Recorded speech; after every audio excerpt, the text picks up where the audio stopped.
kan ya. Jadi kita yang berikutnya, Rik. Ini udah. Jadi kita lihat ya, mampu mengontrol diri udah ya. Jadi kita lihat penguasaan diri.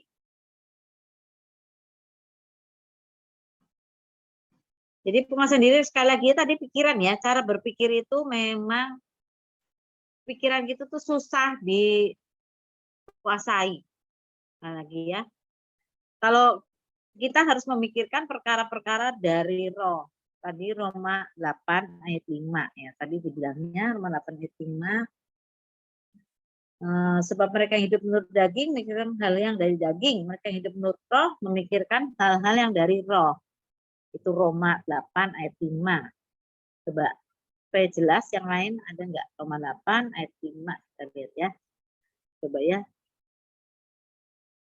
Saya bilangnya apa? Orang yang membiarkan diri dikuasai oleh tabiat yang rendah hanya hidup untuk menyenangkan diri sendiri. Tetapi yang mengikuti Roh Kudus melakukan hal-hal yang menyukakan hati Allah. Nah, ini ya. Lebih terang. Coba di versi lainnya.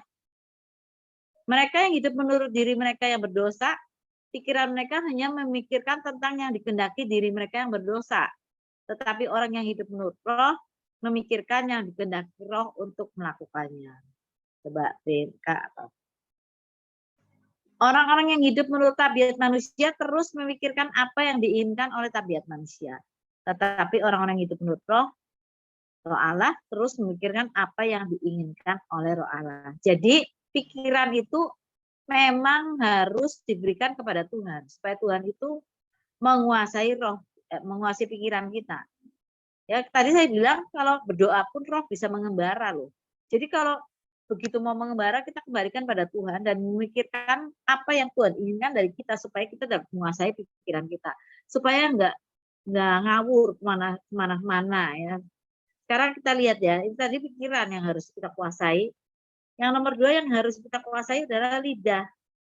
Coba kita lihat di Amsal ya. Amsal 17 ayat 28. 27 28. 11 27 28.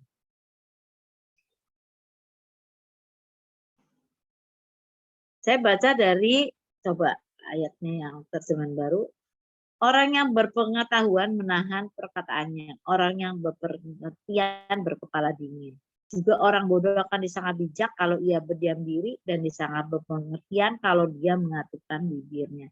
Coba kalau bahasa Indonesia masa kini ya. Orang yang tajam pikirannya tidak banyak bicara. Orang yang bijaksana selalu tenang. Orang bodoh pun akan disangka cerdas dan bijaksana kalau ia berdiam diri dan menutup mulutnya. Jadi kalau tajam pikirannya malah nggak banyak ngomongnya. Kalau VMD itu orang bijak, hati-hati berbicara. Mereka yang tahu akan perbuatannya tetap tenang. Orang bodoh yang diam tampaknya bijak. Mereka tidak mengetahui sesuatu tampak seperti orang pandai. Jadi itu soal lidah. Kalau diam itu kata ada pepatah diam itu emas. Tapi ada saatnya nggak boleh diam kita ya. Seperti kita menginjil kita diam aja ngadepin dia ya nggak benar kan.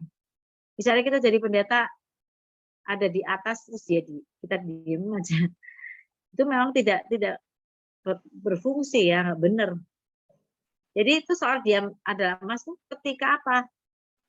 Kita dimintain pendapat dari orang lain, terus kita misalnya mendapatkan masalah, terus kita ngomong apa? Kita mengekang lidah kita. Kata Yakobus, lidah itu sukar dikendalikan. Lihatlah kapal, kata Yakobus. Kapal yang segede itu dikendalikan oleh kemudi yang kecil. Emang. Ya, semua dikendalikan oleh kemudi. Nah, badan kita juga dikendalikan oleh lidah, kayak gitu. Ya. Makanya Yakobus itu bilang, lidah itu adalah dunia kejahatan. Aduh, repot ya kalau udah dunia kejahatan. Karena apa? Karena dipakai sama kita sendiri untuk bicara soal yang baik dan bicara soal yang buruk. Ini lidah tak bertulang. Dulu ada lagu memang lidah tak bertulang. Yang nyanyi itu siapa? Bob Poli apa siapa ya? Jadi kalau sekarang ngomong iya, semenit lagi bilang enggak, bisa. Gitu ya. Lidah itu memang harus dikekang baik-baik ya. Coba Amsal 18 ayat 21 ngomongnya apa? Kita lihat.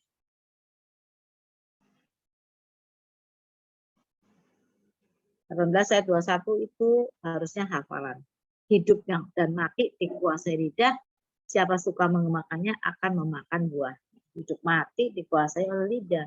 Coba versi mudah dibaca ngomongnya apa? Lidah dapat mengatakan kata-kata yang bawa hidup atau kematian. Orang yang suka banyak bicara harus siap menerima akibat yang diucapkannya. Hati-hati. Lidah dapat mengatakan kata-kata yang bawa hidup atau mati. Salah ngomong bisa masuk bui. Salah ngomong bisa bahaya kita ya. Lidah ini nih, lidahnya ini. Nggak benar ya. Sebentar ngomong aku cinta padamu, sebentar lagi ngomongnya aku benci padamu, bisa. Bentar lagi kita di gereja kita memuji Tuhan, begitu keluar kita berantem sama sesama. Bisa, sangat bisa. Sekarang kita lihat Amsal itu luar biasa, punya soal lidah juga. 21, 23 ya, Amsal 21 ayat 23, kita lihat.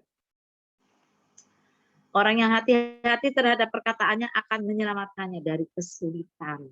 Sekali lagi ya, orang bijak tadi hati-hati dalam berkata. Hati-hati. Terus Amsal 29 ayat 20 coba kita lihat ya. Kalau Yakobus kita udah hafal semuanya. Kita lihat di Amsal 29 ayat 20. Lebih besar pengharapan bagi orang bodoh daripada orang yang bicara tanpa berpikir. Nah, ini ya kalau di bahasa terjemahan barunya ngomongnya, kau lihat orang yang cepat dengan kata-katanya, harapan lebih banyak bagi orang bebal daripada bagi orang itu. Maksudnya cepat berkata-kata. Tadi ngomongnya lebih enak nih ya, coba lihat lagi. Lebih banyak harapan bagi orang dungu itu dari BMK daripada bagi orang yang berbicara tanpa berpikir. Nah, ya pengalaman saya sama Linda dulu pergi ke luar negeri sambil ketawa-ketawa Linda ngomong gini. Memang katanya kalau di luar negeri kita jadi semuanya jadi bijak karena mau bicara tuh pakai bahasa Inggris misalnya. Itu kita ngarang dulu di otak, kita pikir dulu ngomongnya gimana ya. Oh, harusnya kayak gini kayak gini. Nah, kita baru bicara. Tapi kalau kita pakai bahasa Indonesia itu ngomong dulu baru berpikir. Terus menyesal karena udah ngomongnya nggak keruan. Nah, itu bisa. Ya, seperti itu ya. Lidah tuh. Ayo kita semua belajar mengendalikan lidah ini. Susah ini. Kata Yakobus, ingat dunia kejahatan itu ada pada lidah. Wow. Lidah itu dunia kejahatan. Sekarang apalagi yang harus dikuasai ya? Dikuasai mata. Lihat Matius 6 ayat 22. Kita lihat Matius 6 ayat 22 sampai 23. Matius 6, 22 dan 23. Coba bisa dibacakan Agape. Matius 6 ayat 22 sampai 23 ya, Bu. Mata adalah pelita tubuh, jika matamu baik, teranglah seluruh tubuhmu. Jika matamu jahat, gelaplah seluruh tubuhmu. Jadi jika terang yang ada padamu gelap, betapa gelapnya kegelapan itu. Ya, mata adalah pelita tubuh. Jika matamu baik, teranglah seluruh tubuhmu. Jika matamu jahat, gelaplah seluruh tubuhmu. Coba versi mudah dibaca. Dua-dua ya. Caramu memandang oranglah menunjukkan siapa kamu. Jika kamu memandang orang dan kamu mau menolongnya, kamu akan penuh dengan terang. Nah, ini kata versi mudah dibaca. Jika kamu memandang orang dengan maksud pribadi, kamu akan penuh dengan kegelapan. Dan jika pelita yang ada pada musuh-musuh gelap, kamu punya kegelapan yang luar biasa. Nah, kita kalau memandang orang gimana nih? Apa mau nolong, apa dengan sinis, apa dengan curiga, apa paranoid, bisa juga ya. Coba BMK. Mata adalah lampu untuk badan. Kalau matamu jernih, seluruh badanmu terang benderang. Tapi kalau matamu kabur, seluruh badanmu gelap gulita. Jadi kalau lampu dalam dirimu itu gelap, alangkah pekatnya kegelapan itu. Lampu untuk badan, bagus juga nih ya. Kalau matamu jernih, seluruh badanmu terang benderang. Matamu kabur, udah repot. Kalau kita punya mata kabur, repot banget. Pusing, mau lihat-lihat nggak jelas. Nah, sekarang Faya ngomongnya apa? FAIH. Jika mata kalian suci, maka jiwa kalian akan berseri. Mata suci artinya nggak lihat-lihat yang jorok. Tadi ya pornografi ke apa. Tapi jika mata kalian diliputi dengan pikiran dan keinginan jahat, maka kalian berada dalam kegelapan rohani. Dan kegelapan itu dapat menjadi pekat sekali. Wow. Jadi ternyata mata itu, keinginan mata itu mencakup apa? Percabulan, materi, dan kekayaan. Materi dan kekayaan, percabulan. Mata itu makanya itu harus belajar untuk melihat. Kita nonton TV juga, kita harus baik-baik menguasai mata kita. Mau nonton apa nih TV ini? Karena sekarang ini banyak sekali yang disodorkan di TV. Kita bisa nonton Netflix segala macamnya. Nah, lebih bahaya lagi memang yang ini nih ya, digenggam sedikit nih yang kecil ini dia bisa bawa banyak-banyak tontonan mata buat kita. Setiap malam mungkin justru kita doa dulu, tapi sehabis itu kita nontonin ini, mungkin lebih banyak jamnya nontonin HP daripada berdoa nanti. Gitu, kita nonton. Apa nih? Mau tidur, apa yang diisi? Apakah lagu rohani yang kita lihat? Apakah film perang? Atau film tentang wanita cantik? Atau bangsa Koreaan? Atau sinetron? Atau drakor? Atau film horor? Nah loh, kita punya banyak pilihan. Atau film yang jorok, ada juga. Ini sudah nggak ada batasnya. Kita bisa nonton macam-macam sambil tiduran. Gitu ya. Mata kita melihat dengan lapar, weh, kayak gini. Maka waktu kita tidur, kita terbawa itu semua yang kita lihat sebelum tidur. Repot juga ya, bisa ke bawah juga ya. Bisa kita nonton film bisa nggak berhari-hari ingat gitu. Bisa loh, bisa. Jadi apa yang kita lihat itu seperti itu, mengganggu, ya. Cewek cantik, gitu ya. Sekali lagi nih, ini pengadilan diri itu seperti itu ya. Cewek, suami-suami itu kalau tadinya tuh waktu belum nikah tuh cinta banget sama istri-istri ya. Saya dikejar-kejar terus, giliran tuh jadi istri, kenapa istri itu jadi jelek di matanya dia? Itu. Terus dia lihat orang lain tuh lebih cantik daripada istrinya, jadi ngejar-ngejar orang cantik terus. Padahal akhirnya saya ngeliat kalau yang pada selingkuh itu selingkuhannya itu kok lebih jelek dari istrinya ya, kata saya gitu ya. Katanya begitulah, nggak tahu lah ya. Mungkin ada yang memang alasannya, oh, istri saya cerewet, terlalu cerewet, ini saya ketemu orang yang lemah lembut misalnya. Itu alasan. Itu gara-gara mata yang pertama. Nah, sudah dari mata turun ke hati, itu benar. Jadi hati-hati dengan mata ya. Kemudian apalagi nih yang harus kita kuasai? 4. Keinginan dan kemauan untuk kehendak hati manusia. Pengennya apa nih? Coba lihat Yakobus 1 ayat 14. Ngomongnya apa? Yakobus 1 ayat 14. Yakobus 1 ayat 14 ya. Kita lihat ya. Tetapi tiap-tiap orang dicobai oleh keinginannya sendiri. Karena ia diseret dan dipikat olehnya. Oleh keinginan sendiri tuh loh. Pengennya gimana tuh? Bahasa Indonesia masa kini ngomongnya apa? Tetapi orang tergoda kalau ia ditarik dan dipikat oleh keinginannya sendiri yang jahat. Ingat ya, Hawa juga seperti itu, Adam juga seperti itu. Ini dosa keturunan. Harusnya bisa ditolak. Kenapa nggak mau nolak? Sekarang lihat di versi mudah dibaca. Setiap orang dicobai oleh keinginan jahat dari dia sendiri. Keinginan jahat seperti itulah yang menariknya dan memegangnya. Nah loh, keinginannya sendiri ya. Semua salahnya sendiri. Di FAIH ngomongnya, tetapi cobaan itu disebabkan oleh keinginan dan pikirannya sendiri yang jahat.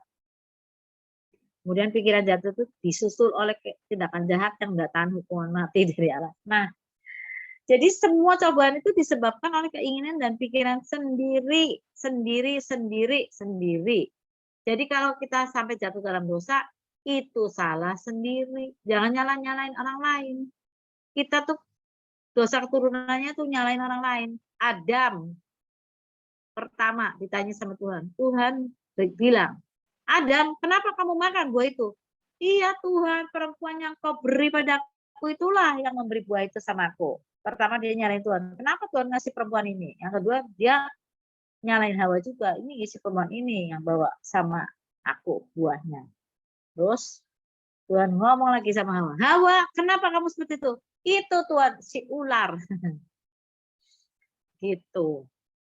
Maka si ular, giliran sampai ular udah nggak ditanya lagi sama Tuhan ya. Nanti dia alasan apa lagi tuh? Nggak ada alasannya, udah langsung dihukum. Senangnya menyalahkan orang lain. Kita naik motor juga ada yang nyalip. Terus kita langsung, gimana sih naik motor tuh gini-gini.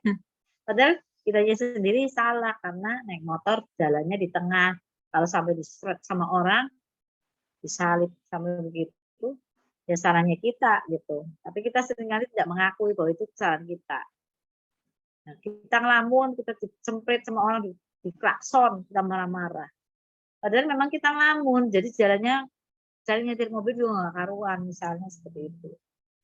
Salahnya kita sendiri, tapi kita nyalain orang lain. Yang naik motor juga lebih galak daripada yang naik mobil. Kalau di sini ya, di Jakarta sebenarnya. Kalimantan mungkin lebih sopan.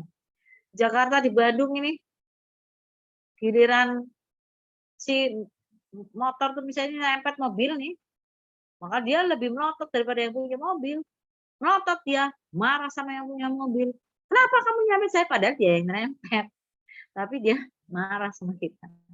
Gitu ya yang nyetir mobil. Misalnya seperti itu. Dia punya banyak teman. Terus tiba-tiba yang naik motor dan lainnya ikutan. Nah itu yang repotnya ya. Kemarin di Jakarta ada seorang bapak, umurnya berapa kemarin tuh ya? 87 apa berapa tuh?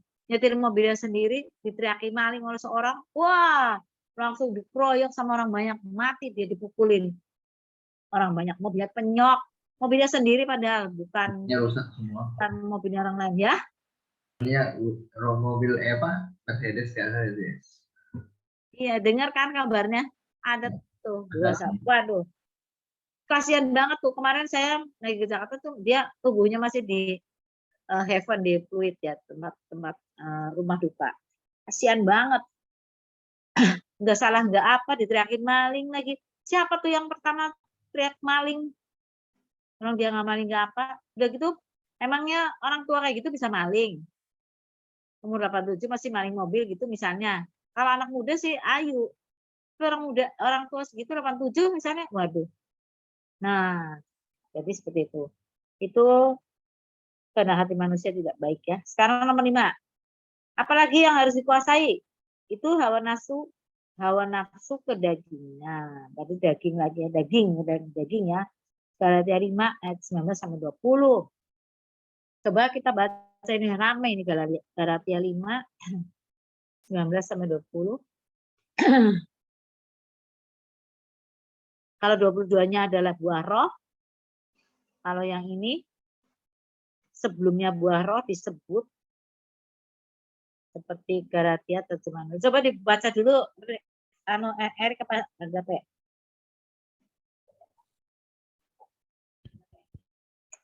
Galatia 5 ayat 19 sampai 21 ya Bu ya.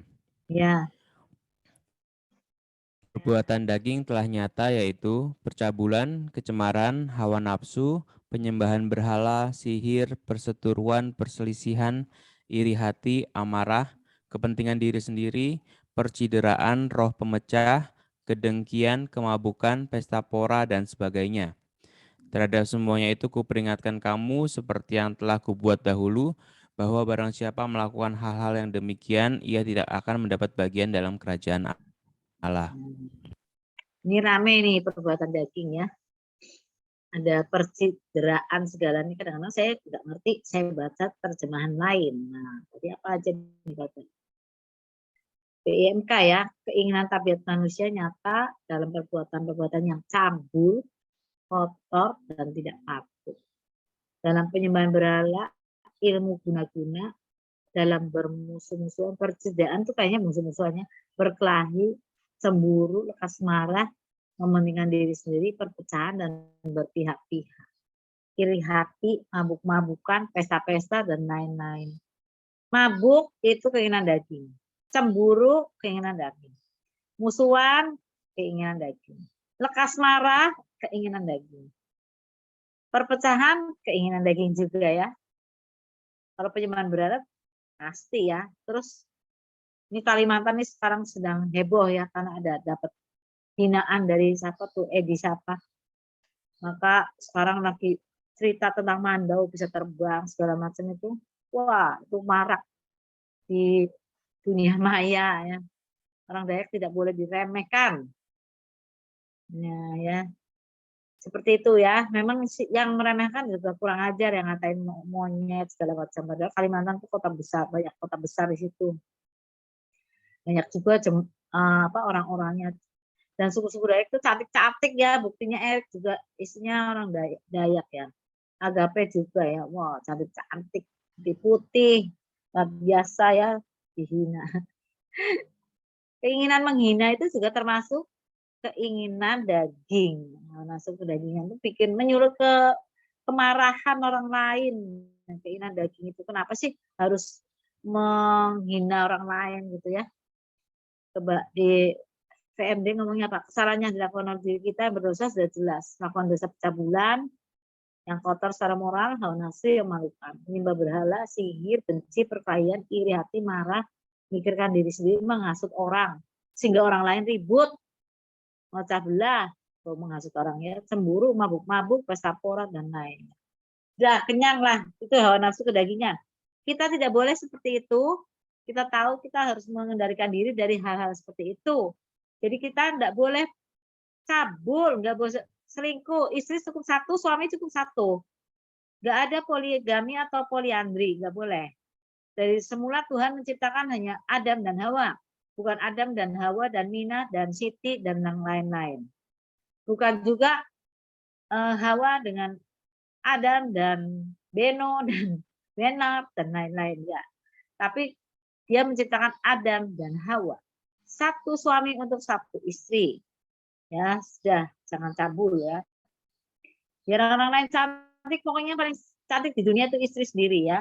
Biar orang lain lebih ganteng, pokoknya paling ganteng di dunia suami sendiri. Paling baik sedunia suami sendiri. Paling baik sedunia istri sendiri. Mau cerewet kayak apa juga paling baik ya. Bisa dididik kok, semuanya kalau di dalam Tuhan bisa ya. Dan dimaafkan semuanya. Beres. Oke, sekarang gimana supaya kita dapat menguasai diri? Cara praktisnya gimana nih caranya nih ya? Yang pertama tuh hidup dalam roh.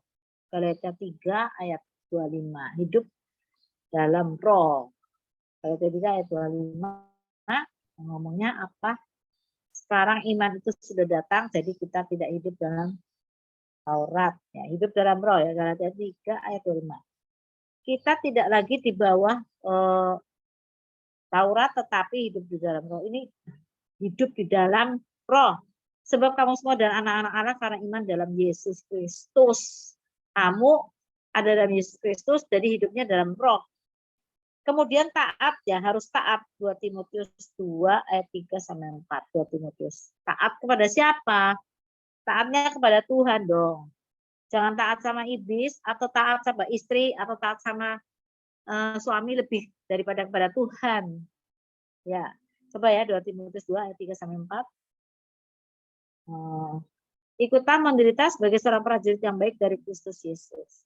Seorang prajurit yang sedang berjuang tidak memusingkan dirinya dengan soal-soal kehidupannya, supaya dengan demikian ia berkenan kepada komandannya. Jadi taat kepada komandannya. Komandan kita siapa? Tuhan Yesus Kristus. Komandan tertinggi itu Tuhan Yesus Kristus. Kita taat sama dia. Disuruh ke Kalimantan berangkat, disuruh ke Papua berangkat, disuruh ke pedalaman berangkat, disuruh di kota oke, disuruh main musik sendiri boleh, disuruh apa saja boleh. Saya senang sekali dengan lagu dari Gaither. Gaither itu kur paduan suara untuk Billy Graham zaman dulu ya. Bukan zaman dulu, sekarang juga masih ada Gaither-nya. Billy Graham-nya udah meninggal. Mereka biasanya ikut penginjilan sama Billy Graham, nyanyi sini nyanyi sana. Itu judul lagunya namanya Yes. Yes. Artinya kemanapun kau suruh aku pergi, yes. Kalian kalau mau dengarkan ada tuh lagunya ya. Yes, Gaither, vokal group. Itu namanya Yes. Judul lagunya Yes. Pokoknya disuruh kemana aja, yes. Kita mau sama Tuhan, yes saja. Nah, jadi seperti itu ya. Jadi Oke, kita harus hidup dalam roh, di dalam Tuhan. Kita mau berbuah roh, kita harus latihan. Jangan lupa buah roh itu bukan diberi, tetapi dilatih. Dan sempurnanya kapan? Ya nanti kalau Tuhan itu datang untuk kedua kalinya. Berarti nggak sempurna-sempurna, Bu. Males dong, Bu. Nanti dulu semua orang harus berusaha untuk menjadi sempurna. Karena apa? Karena nanti di surga yang dihitung buah rohnya. Ya, apa nih yang dapat nih? Kita ngirim bahan ke surga, itu buah rohnya dihitung. Kalau kita karunia yang dihitung nggak bisa. Karunia itu pemberian dari Roh Kudus. Dia milik Roh Kudus. Milik pribadi.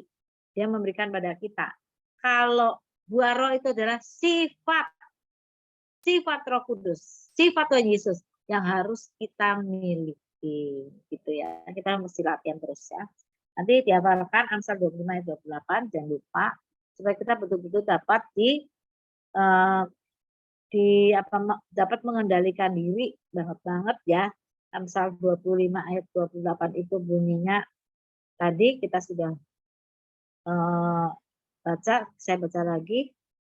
Orang yang tidak dapat, ini belum dibaca tadi ya. Orang yang tidak dapat mengendalikan diri adalah seperti kota yang roboh temboknya. Kota yang roboh temboknya kenapa, Bu? Ya, gampang diserbu. Zaman dulu tuh kota tuh pakai ini, ada temboknya yang kuat. Kalau roboh temboknya yang diserbu kayak Yeriko itu diserbu oleh orang Israel karena temboknya roboh. Kalau zaman sekarang kota nggak pakai temboknya. Ini ceritanya zaman dulu ini. Tapi kita bisa ngerti kenapa kalau kota yang roboh itu bisa diserang. Ya karena nggak ada perlindungan lagi, diserang. Seperti itu. Ayub juga waktu iblis ditanya sama Tuhan, iblis kamu dari mana? Midar kata Daud. Kata iblis, dari muter-muter. Kamu tahu hambaku Ayub, orangnya baik kan, luar biasa kan, beriman kan. Kata iblis, ya kau memagari, pantes lah. Coba kalau nggak dipagari oleh kau, Kang ambil tuh pagarnya, aku serbu bisa, ya pasti dia akan mengutuki engkau. Itu pagar ya, pagar. Seperti itu. Jadi orang yang tidak dapat mengendalikan diri adalah seperti kota yang robot temboknya. Kalau kita tidak bisa mengendalikan diri, mata tidak bisa dikendalikan, kita langsung cabul sama orang lain itu seperti kota yang robot temboknya. Kita gampang diserbu. Diserbu oleh apa? Oleh iblis, oleh segala masalah, kesukaran, berantem sama istri, berantem sama keluarga, belum sama itu habis harta, harus membiayai cewek yang lain atau gimana. Sudah. Itu seperti kota yang roboh temboknya. Kalau kita tidak bisa mengendalikan pikiran kita, wah itu benar-benar kota yang roboh temboknya, bahaya itu. Jadi kita bisa bayangkan betapa parahnya kita seandainya kita tidak bisa menguasai diri. Makanya buah roh itu harus kita latih terus-menerus dalam hidup kita setiap saat. Itu yang nanti dihitung oleh Tuhan. Amin. Bersyukur untuk segala sesuatunya, untuk buah roh hari ini sudah berakhir. Kalau ada pertanyaan, boleh japri ke saya ya. Silahkan berdoa. Ada yang mau berdoa? Terima kasih ya Tuhan buat kebaikan Kau, kami boleh belajar buah roh ya Tuhan. Kiranya kami terus mulai mengenal hati Engkau ya Tuhan, dan boleh terus bertumbuh. Terima kasih ya Tuhan, berkati Bu BK telah mengajar kami, dan berkati kami semua juga ya Tuhan akan melakukannya ya Tuhan. Karena Tuhan Yesus sudah berdoa. Amin.